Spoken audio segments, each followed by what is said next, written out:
Pas mal comme ça. Très bien. On voit plus le nuage.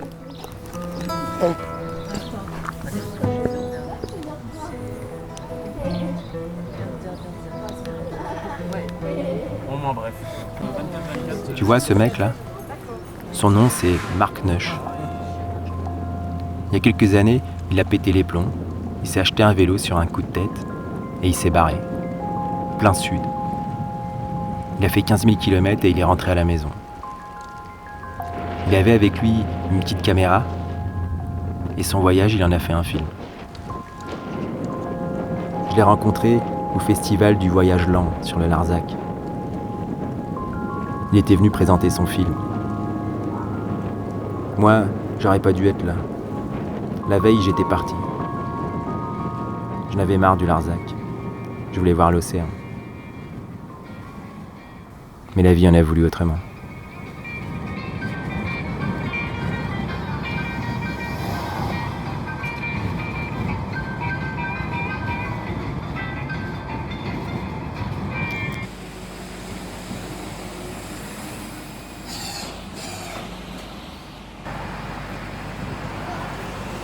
Startup finish down. Vous n'avez pas trop chaud sur le plateau là? Mais voilà, ça se finit au garage. Hein. Cette fois, c'est l'embrayage. C'est la fin du voyage. Ça faisait plusieurs jours qu'elle me disait qu'elle voulait pas partir, cette bagnole, et puis je l'ai pas écoutée. Elle m'a parlé de la batterie, elle m'a parlé du capot, elle m'a parlé d'une durite.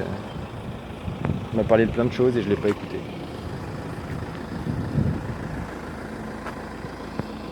J'en ai marre de moi.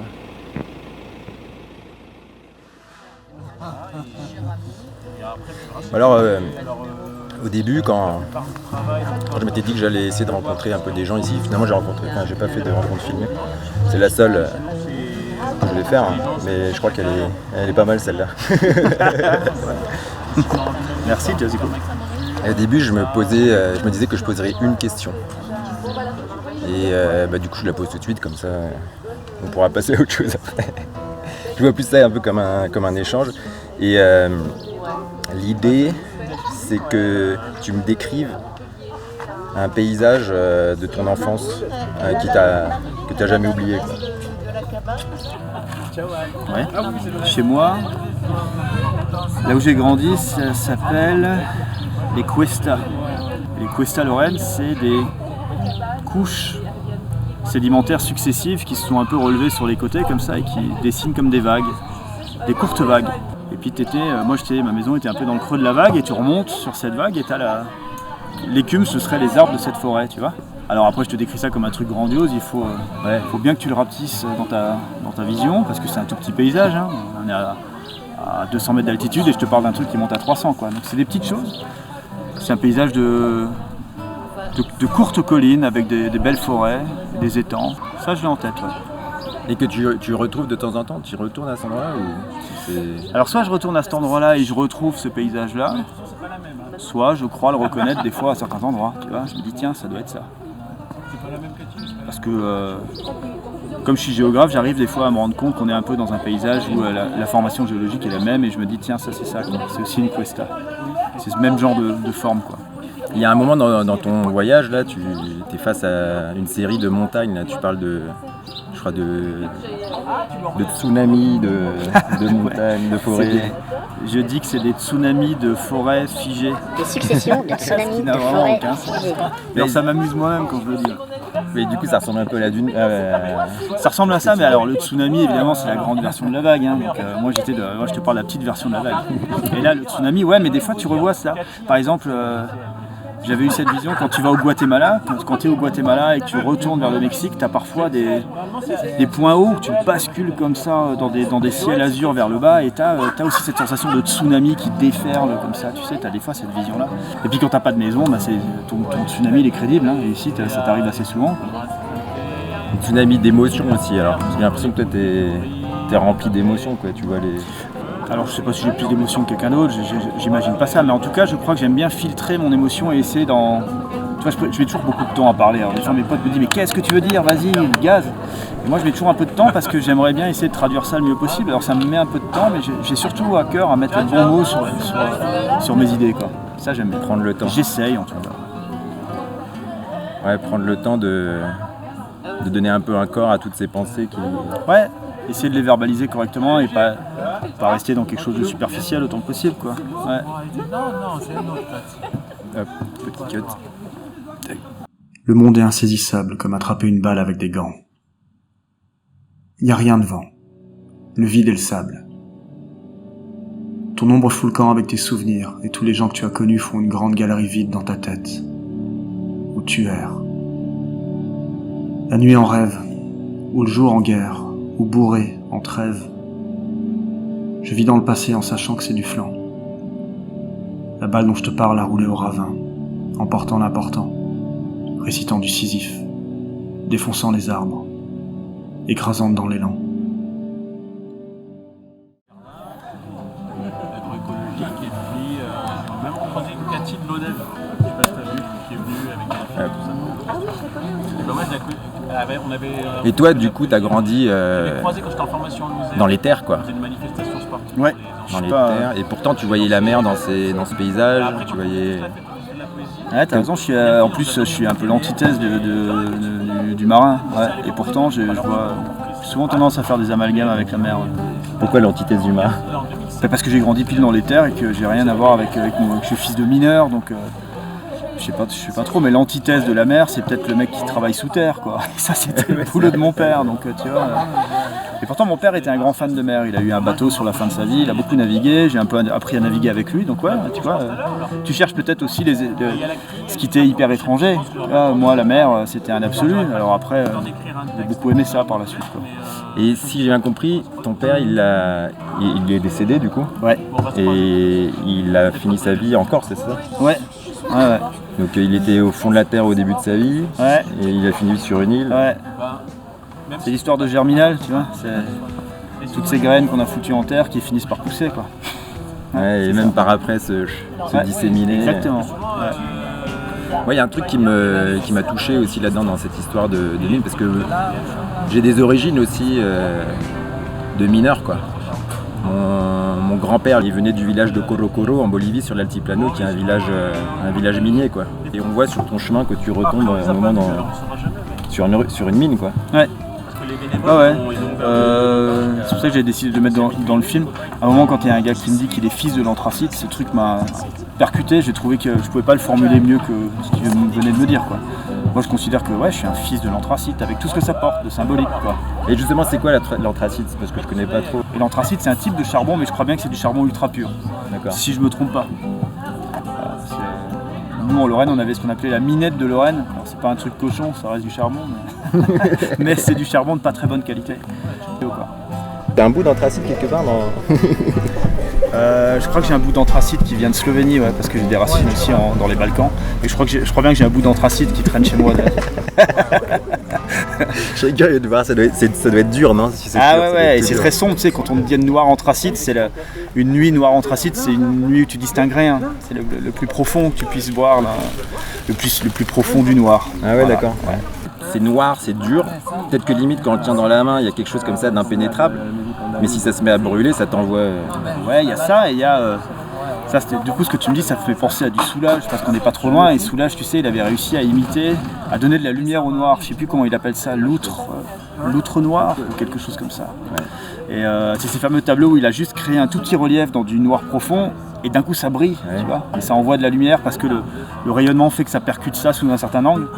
Et je crois bien qu'il appelle ça l'outre noir. Moi, voilà, je sais pas. Alors, si tu peux me mettre un caractère d'un caillou ou d'une image, je veux bien être l'outre noir. Un truc hyper sombre, mais si tu jettes un caillou dedans, il va peut-être rebondir. Un truc comme ça. Et il détient toutes les couleurs, les noirs. Ouais, il a tout avalé. Voilà, il y a tout dedans. Ouais. Parce que t'as avalé plein d'énergie, comme ça, c'est une ouais. sorte de concentré d'énergie. Je suis ça, moi aussi, tu sais. Je suis un fils de l'anthracite. Mon père, il a bossé dans des mines de charbon toute sa vie. Il en est sorti fracasse, malade. Et je crois que je fais aussi ce chemin à cause de ça. pour la transmission, pour la rédemption, par respect pour son taf de merde. Je fais un chemin de douleur et de difficulté pour pouvoir le comparer un peu à ça. La grande histoire du fils, c'est ce con qui suit les conneries des pas de son père. Et toi, du coup, au début du film, on comprend que t'as envie de... Enfin, il y a un truc qui se passe pas bien dans ta vie, t'es un peu au bout du rouleau complet, au fond de la mine, quoi. Ouais. Ouais. Il s'est passé que j'ai pété un plomb, que je me suis séparé de ma nana, que je suis arrivé à Decat, que j'ai acheté un vélo. Et là, grosse énergie, quoi. J'ai mes papiers des acédiques, j'ai mon passeport, j'ai une lampe de poche. La fenêtre de l'absurde, d'un coup de te dire bon, tout est bouché, qu'est-ce qu'il reste à faire, quoi. Bon, pourquoi pas faire n'importe quoi. Et ça, je l'ai un peu élevé en dogme maintenant. Je trouve que l'absurde, c'est hyper important. Ce que tu crois est absurde, évidemment. Ce qui est vraiment absurde et ce que tu crois est absurde. Mais disons que choisir l'absurde, si là aujourd'hui je suis complètement paumé, je me dis bah tiens, pourquoi pas essayer de marcher à cloche-pied jusqu'à la couvertoirade, c'est absurde. Et pourtant au milieu, je vais sûrement y gagner un truc. Il y a un truc qui va se passer. Il y a un truc qui va se passer. Le paysan qui va me voir passer à cloche-pied, il va venir me voir, il va me dire mais qu'est-ce qui t'arrive? Et ce mec-là, il va se créer quelque chose va arriver, quoi. Alors que je crois que le propre de la dépression, c'est quand plus rien n'arrive. Moi, j'étais dépressif, donc rien m'arrivait. J'avais envie que rien m'arrive et rien m'arrivait. Donc si tu veux que quelque chose t'arrive, mets un coup de pompe dans la fourmière et fais un truc qui est peut-être un peu con, qui n'a pas de sens. Ça, c'est peut-être le meilleur moyen. L'absurde, c'est un super refuge pour ça. Quand on dit à un dépressif, il faut que tu sortes, il faut que tu vois des gens, c'est une connerie, quoi. C'est pas ça qui marche. Il faut pas que tu essaies de t'intégrer à ce qui existe. Il faut que tu fasses sauter la baraque et que tu fasses quelque chose qui n'existe pas. Ça va te sauver. En tout cas, c'est ce qui, moi, m'a sauvé. Ouais. Et est-ce que c'est toi qui n'existe pas à ce moment-là? Tu dis qu'il faut faire quelque chose qui n'existe pas, mais... Parce que c'est toi qui n'existe pas, t'as raison. Mais en même temps, quand tu n'existes pas, tout est possible. Quand toi, tu n'existes pas et qu'il n'y a pas de... que tu es ancré à rien, bah, tant qu'à faire, saute par la fenêtre, quoi. Si la porte est fermée, saute par la fenêtre. Mais cette sensation-là Enfin, par exemple, le côté dépressif, bon, quand on est enfant, on peut pas mettre de mots là-dessus, mais est-ce que quand tu étais enfant, tu étais déjà un peu dans une sorte de... C'est quoi? C'est une tristesse ou... Ouais, je pense, mais je pense que moi, c'est aussi ce qui était véhiculé dans mon milieu. Moi, je viens d'un milieu hyper populaire, et puis je crois qu'on t'explique assez vite que ça va être dur, quoi. Donc c'est pas forcément être dépressif, c'est pas être sombre, mais c'est être déjà attentif au fait que les choses vont être compliquées. Je me dis, un des trucs qui est propre à un milieu populaire, c'est aussi de t'expliquer que ça va être compliqué. Avec raison, hein. Et voilà. Est-ce que si tu grandis dans un milieu bourgeois, on t'explique que les choses vont être compliquées? Bah je crois pas, non, c'est pas la peine, ça viendra pas. Ouais, du coup, tu viens d'un milieu populaire, et ce milieu populaire t'explique que ça va être compliqué, et t'hérites d'une certaine manière de ça, de cette difficulté, de cette lourdeur, là, avec tous ces poids. Tu t'hérites d'un passif qui est compliqué, qui est lourd à... Surtout quand en plus tu essayes de t'en dégager un peu, quoi.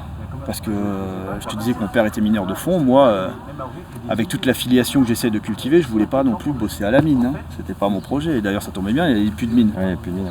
Si j'étais né 50 ans avant, c'est ce qui me serait arrivé, mais là non. Et j'essayais d'en échapper, mais j'étais porteur d'une histoire. Ça fait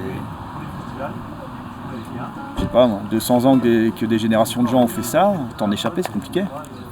Et tu l'as porté lourdement avant de partir, en voyage là. Est-ce que tu t'en es un peu allégé ou est-ce qu'elle est Ouais, je m'en suis allégé. Je m'en suis allégé parce que la difficulté du voyage que j'ai pu faire et les obstacles que je me suis mis tout seul, c'est comparable à la difficulté de ce que je voyais mon père faire, quoi. Quand mon père rentrait avec les mains éclatées, des trucs comme ça, et que moi je pigeais pas parce que quand on est ado, on n'a pas d'oreille ni d'œil pour ça. Là, je me suis dit, évidemment que ça n'a aucun rapport en soi, et pourtant ça réconcilie les deux trucs, quoi. Je pouvais aller froidement voir mon père en lui disant, t'as vu, j'ai aussi fait un truc. Et il l'a reçu d'ailleurs. Il l'a reçu comme ça en me disant, ouais, t'as fait un truc là. Là, c'est pas un truc de gland. Là, t'as fait quelque chose. Même s'il y comprenait rien et que moi je comprenais rien à sa vie, quelque part au bout de la pyramide, on s'était rencontrés, quoi. Ouais, vous êtes rencontrés. Et vous êtes rencontrés alors que t'es parti tout seul. T'es allé à sa rencontre en partant loin, quoi. Partie de ces rencontres que tu fais tout seul. C'est ça. Tu fais de très belles rencontres seul. Ouais. Bah, tu sais, je suis pas parti pour ça. Je suis pas parti pour rencontrer des gens. Des copains, j'en ai, moi. Bah, tu sais, c'est délire. Si tu regardes sur YouTube, tu tapes, je sais pas, vidéo de voyage ou vidéo de voyage en vélo. Tu vois en gros toujours le même truc. Tu vois des gens qui t'expliquent qu'ils sont allés rencontrer l'autre, qu'ils sont allés planter des arbres, je sais pas où. Les gens ne disent jamais que c'est juste des tocards qui savent pas ce qu'ils foutent, qui font n'importe quoi. Ils sont paumés. La seule différence, c'est que les gens là, tu les retrouveras peut-être à bosser dans une banque et que moi, tu me retrouveras toujours sur le carreau. Tu seras jamais déçu de ce côté-là. Moi, je suis franc. Je suis pas un putain de hippie qui retournerait ma veste en patchwork. Je suis un mec tout seul qui roule le long des falaises. Alors il y a un moment, moi je vois une première grande ponctuation dans le voyage, c'est quand tu arrives au sud de l'Espagne. Et tu dis putain ça me fait un truc, derrière toi t'as les nuages, la grosse brume, le gros brouillard continental, et puis en face c'est une sorte de mer un peu... Ça c'est les émotions qui te sautent des fois à la gueule, tu sais, où c'est pas prévu. Et c'est évidemment les seuls qui existent, hein, quand tu arrives à un endroit et d'un coup t'es saisi, quoi. Et c'est ce qui m'est arrivé là en voyant la mer, d'ailleurs, on retombe là-dessus, quoi. En voyant la mer. Ouais. La mer ça reste un absolu, même en Belgique, quand je décide d'aller à Bruxelles jusqu'à la mer, j'arrive à la mer, c'est magique. La mer, il y a un truc, je sais pas si c'est universel, mais en tout cas, quand tu arrives à la mer, il se passe quelque chose. Et à d'autres moments, je croyais que ce serait des émotions invraisemblables, mais ça n'a pas été. Comme quoi, il faut pas se préparer à une émotion, c'est un mauvais choix en fait, ça va te tomber dessus ou pas. Je sais plus, moi j'avais écrit une fois qu'il y a des choses qui se jouent en nous mais sans nous. Et voilà. Donc faut pas toujours croire qu'on est présent à nos sentiments, on l'est pas toujours, quoi. À un moment ils vont remonter, ça va faire des bulles, ça va péter. Faut pas, ça se provoque pas. Parfois on observe des choses aussi on les ressent sans vraiment pouvoir vraiment les... Ouais. Alors justement mettre deux mots, tu dis que tu aimes bien chercher les mots pour exprimer. Il y a des moments là par exemple quand je crois que c'est dans le sud encore de l'Espagne mais je suis pas sûr, où on voit des sortes de tombes, de sculptures complètement cassées, avec une sorte de dimension religieuse aussi, il y a des croix, des trucs comme ça. Ouais. J'avais trouvé ça hyper symbolique, c'était un ancien calvaire qui était cassé, quoi. Et de voir des apôtres et un Christ sans tête et tout, ouais, ça m'a marqué. Et j'ai dormi là-dessus en fait, j'ai dormi au pied de ce calvaire détruit. Okay. Alors, des fois c'est pareil, tu sens qu'il y a tu comprends pas bien laquelle, mais tu sens qu'il y a quelque chose de symbolique à l'endroit où tu te trouves à ce moment-là, quoi. Les ruines, Smaras, c'est des ruines. En Italie, tu vas voir des ruines. C'est des ruines, t'as raison, je suis tout le temps en train de zoner dans des ruines, t'as raison. Ouais. Après, j'ai passé 2 ans dans des ruines, tout à fait. Et Smara, c'est des ruines, mais elles tiennent debout. Il y a quand même des belles voûtes qui tiennent en place. Ça a été bien bâti quand même, ce truc. Oui, c'est ça, c'est des ruines, mais si vraiment tu pousses un peu le sable, tu peux habiter. Ouais. Après, Smara, ça a un peu grandi parce que c'était devenu une ville de garnison après. Mais l'époque où moi je me réfère des fois, c'est le début des années 30, et c'est au moment où cet écrivain, là, Michel Vieuxchange, il va jusqu'à Smara à pied, et c'est ça qui m'avait un peu inspiré. C'est le premier chrétien qui est entré dans cette ville, à l'époque. C'était une ville interdite aux chrétiens, et il a marché d'Agadir jusque là-bas, il a pris 3 clichés cachés dans un sac de jute. D'accord, ouais. Et en repartant, il était emmené par des guides du désert, il est mort de dysenterie sur le retour. C'est là où, c'est le fameux moment où les gens rient dans le film, alors c'est un des moments qui est pas drôle, quoi, où j'explique que moi je suis en train de suivre les traces d'un mec qui est mort dans le désert. Donc c'est vrai que comme projet c'est un peu space. Mais du coup qui en a témoigné quand même. Qui a réussi à en témoigner parce que son frère a récupéré son carnet intime. Ok, d'accord. Il y a ces 2-3 clichés que tu peux voir, et il y a un bouquin, Carnet de voyage de Michel Vieuxchange, et ça, tu vois ces 3 photos qui sont devenues, du coup c'est presque des icônes, c'est plus des photos, quoi. Et son récit qui est froid, aujourd'hui j'ai mal aux pieds, je me vide tous les jours, il y a des milliards de mouches, je sens que je suis en train de crever. Et puis il n'y a plus d'écrits à la fin, il n'y a plus que des onomatopées, des courts mots, ça devient presque ce que moi je cherche aussi, un truc de plus en plus minimal, et à la fin il n'y a plus rien, il n'y a plus de mots, et à la fin il n'y a même plus de gars puisqu'il meurt, quoi. Tu vois ? Pourquoi tu fais le film ? Comment ? Tu fais le film dans quel cadre ? Alors attends. C'est cool, on a des voix qui sortent de... Ouais, c'est vrai. Non, vas-y, fonce, c'est cool. Ah non, je l'ai raté celui-là. Pourquoi Vas-y, raconte. La question c'est, dans quel cadre tu fais le film en fait ? Il y a pas un cadre de vélo, je crois. Ouais. Ah bah voilà, on l'a trouvé. Non, moi je fais pas de vélo, mais tu fais des films. Ouais, voilà, je fais des films. Ouais. Bah, dans mon cadre à moi, je fais des films tout le temps, moi. Ouais. Voilà, je filme tout le temps et... J'aime ça, moi. C'est mon film, j'aime ça. Ouais, je les partage, ouais, je fais des montages. Après, parfois ça met beaucoup de temps à faire. Et j'ai un projet en fait, c'est le cas, voilà, tiens, la réponse est ça, c'est que j'ai un projet qui s'appelle Tinkuna, qui veut dire la rencontre en Aymara, la langue de mes origines. Parce que t'es bolivien. Ouais. Enfin, mon père est bolivien, je suis franco-bolivien. Quoi. Ouais. Donc Comment tu dis Tinkuna. Tinkuna, ouais. Alors déjà, c'est la rencontre avec moi-même et qui me permet après d'aller vers les autres, quoi, parce que j'étais aussi, jusqu'à il y a peu, au fond du trou, quoi. Il y a 1 an et demi, j'étais au fond du trou, j'étais très mal. Et c'est aussi pour ça que le projet que ton projet me parle, quoi.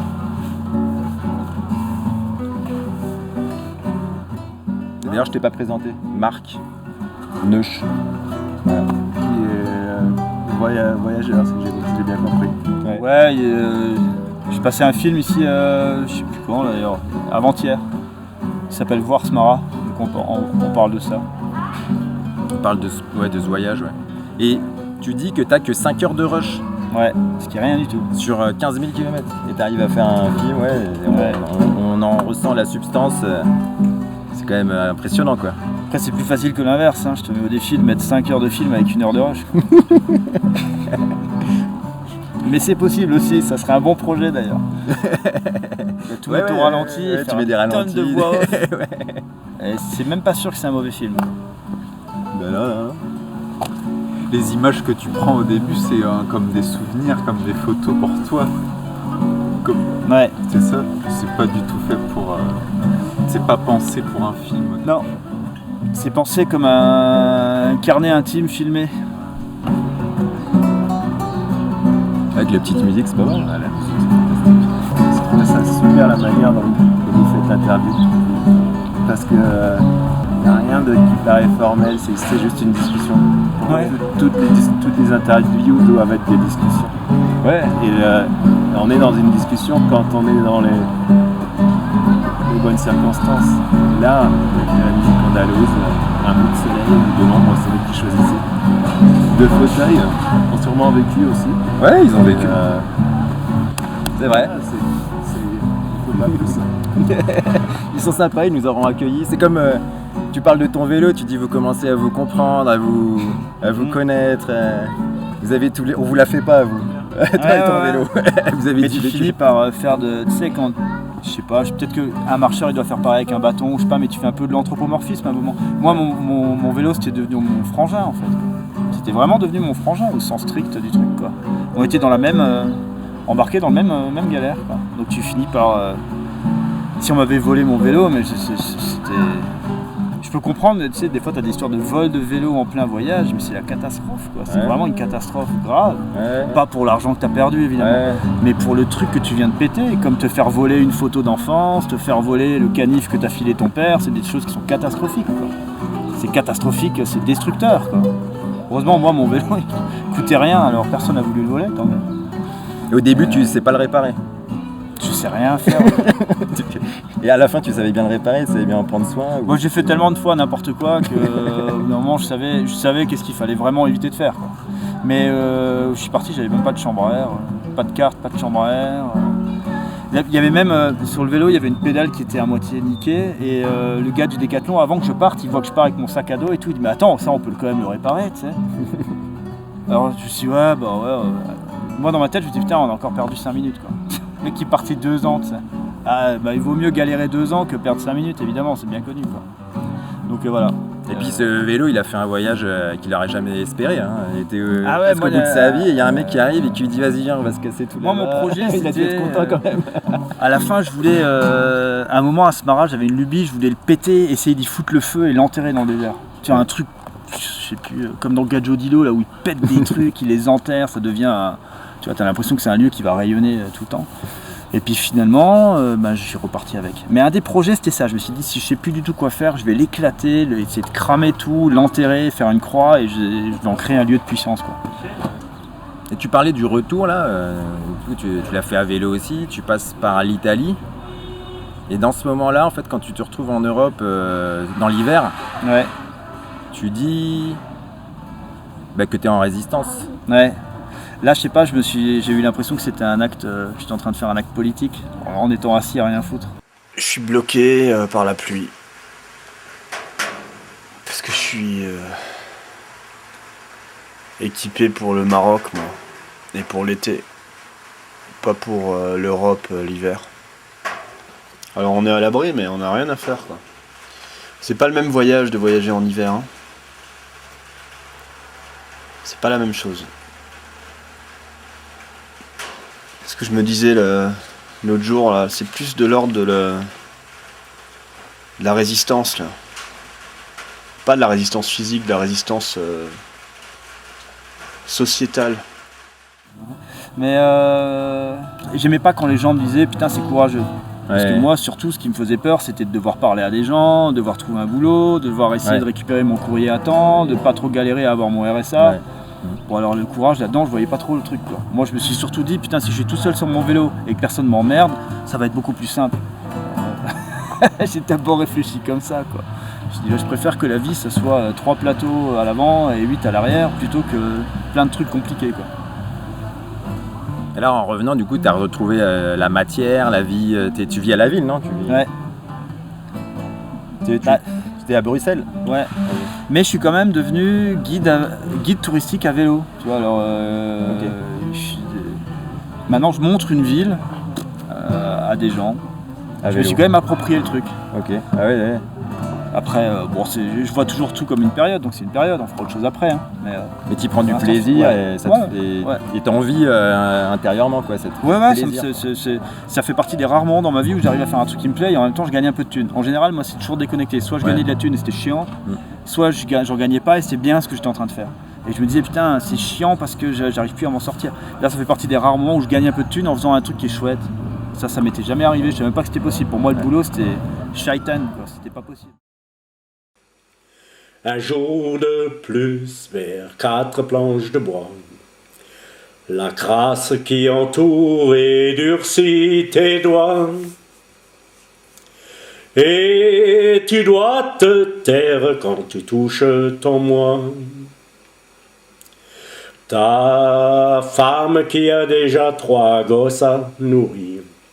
Non, un de plus n'est pas pour lui faire plaisir. Alors toi tu bosses comme un lion, le chef a beau dire, t'es vraiment un champion.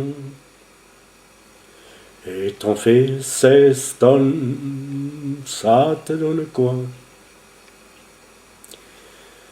Un jour de plus, vers 4 planches de bois.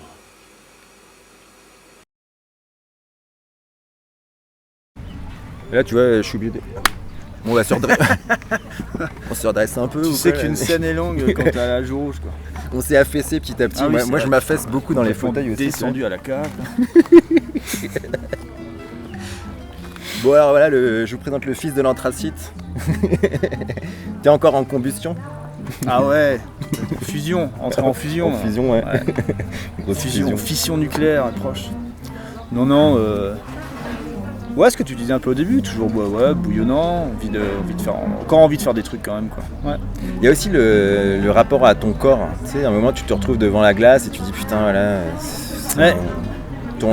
Est-ce qu'il a changé ton rapport à ton propre corps en fait? Déjà parce que le film ça permet aussi de se voir aussi, tu vois. Ça c'est marrant, il y a un gars qui m'avait dit au tout début quand je partais de Gap. Il m'a dit ouais tu vas voir, je lui parle un peu, je lui dis ouais je sais pas trop, je vais rouler, après j'ai peut-être dans l'idée que je vais continuer jusqu'au Maroc. Là. Il me dit ouais tu vas voir, tu vas devenir super musclé, tu vas t'affiner à fond et tout. Moi je dis ouais cool, j'ai jamais été trop musclé, je me dis ouais ça va être chouette. Et j'ai pas bougé d'un pet quoi, mais alors pas un pet quoi. Et je me suis dit bon, c'est que tout est allé là, tout est allé là. Ça, mon corps il est pas au courant qu'on est parti quoi.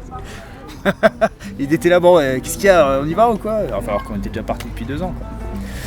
Mais ouais, mon rapport au corps par contre, mais après c'est aussi lié au mental, mon rapport au corps ça a toujours été ça va passer, ça ira. Même si c'était, tu vois, je pense que dans les voyages comme ça, c'est pas tant ton corps, hein, c'est ton seuil de tolérance à la connerie et à la souffrance quoi. Ça, il vaut mieux que ça soit élevé. Mais c'est toujours ce même ratio, si tu as un grand ratio d'acceptation du n'importe quoi, ton voyage il peut partir n'importe où, ça ira. C'est pas une question de matos, c'est une question d'acceptation des problèmes. Si tu acceptes un max de problèmes, tu peux partir avec très peu de matos. C'est juste ça, c'est juste ce curseur-là que tu dois faire bouger. Est-ce que t'as senti des choses qui ont changé dans ton cerveau, je veux dire physiologiquement? Parce que t'es quand même souvent peut-être dans un effort qui te met dans des états physiologiques différents. Tu as aussi tout un cheminement intérieur. Et est-ce que finalement, à la fin, tu reviens pas un peu différent, je veux dire, même presque... Mais... Après, j'ai pas souvenir si j'ai toujours réussi à faire ça, mais tu sais, par exemple, je pense que j'arrive vite à rentrer en méditation, mais dans n'importe quelle situation. Tu sais, quand tu as le regard qui devient... quand tu regardes un truc, mais tu le regardes plus trop, que tu as le regard qui devient trouble, et que tu es juste posé comme ça, et en fait, tu es déjà en méditation quand tu fais ça. Et ça, c'est un état qui m'arrive moi très vite maintenant. Je peux être assis au milieu d'une foule, et d'un coup, j'ai la vue qui se trouble un peu comme ça, et je sais que je suis déjà ailleurs, je suis déjà parti sur un autre truc. Je suis déjà plus en connexion. Et en fait, c'est un mode de protection, je trouve. Ça, c'est après ton voyage, ça. Ouais, je trouve que depuis mon voyage, ça m'arrive souvent d'être... si quelque chose est un peu désagréable, ou que j'ai pas envie, ou c'est trop bruyant, ou quelque chose, je vais vite réussir à sortir comme ça du truc. Et ça, j'imagine que le voyage te fait pratiquer ça sans cesse. Quand tu es en voyage, tu es tout le temps en train d'entrer dans ce truc de... En plus, le vélo, ça ressemble à un mantra, en fait. Tu es tout le temps dans le même mouvement. Ça devient... je compare ça des fois à comment s'appellent ces danseurs en Turquie, là, tu sais, les... Derviche, là. Ouais, au derviche, tu vois. Le vélo, tu te fais du derviche rouleur, quoi. Ouais. C'est pas derviche tourneur, des derviche rouleurs. Et puis tu rentres en transe, quoi. Donc ce truc-là, tu le travailles. Quand tu as travaillé 2 ans, tu es un bon derviche. Ouais, donc finalement, le vélo, c'est peut-être pas mal. Il va falloir que je m'y mette. Même si, bon, moi, c'est vrai que je tourne aussi pas mal tout seul dans ma tête. Il y a un truc comme ça de rotation. Là. Mais c'est marrant parce que toi, il y a beaucoup de gens, des fois, qui me disent ouais, il faut que tu rencontres un tel, il faut que tu fasses un truc. Et puis je dis toujours oui, tu vois. Et tu sais pas trop sur quel gens tu vas tomber. Et moi, en fait, c'est dans le regard. Tu vois. Dans le regard, j'ai capté un truc que je me suis dit, il va piger un truc. Il va piger un truc. Voilà, la magie de la vie.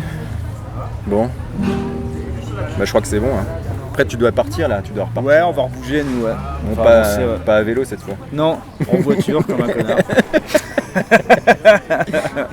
Ciao, gracias Marc. Merci, c'est cool. Merci beaucoup. Merci à toi. Ciao. Hop. Tu es devenu ton propre voyage, quittant une vie sur un coup de tête. Vie de merde, plus de papier toilette. Flush, emportant ton courage sur ton porte-bagages, inventant des messages venus des profondeurs, comme autant d'héritage et autant de douleurs. Flush, tu es devenu ce vélo qui roule et roule et roule sans jamais s'arrêter jusqu'à ce que de crever. Réparé, regonflé, reparti sur la route pour assécher les doutes. Flush, tu es devenu ces gouttes de pluie venues dans la nuit frapper le toit de ta tente. Et ces journées d'ennui sans montée ni descente. Flush, tu es devenu les misères et les merveilles, les calvaires où tu trouves à sommeil et surgissant la mer aux éclats de vermeil. Flush, tu es devenu le jaune du désert, assommé de soleil, et toute la poussière qui est entrée dans ton œil. Flush, tu as suivi des pistes, ce n'était pas une fuite. Tu es devenu le fils de l'anthracite. Et l'homme résistant revenant que voilà, avec 5 heures de rush et une paire de 3 transformée en quinte flush. Ouais, tu y es devenu, et ton nom est Marc Neusch. Flush. Hasta prontito, hermanito. Enchanté, mon pote. Vamos.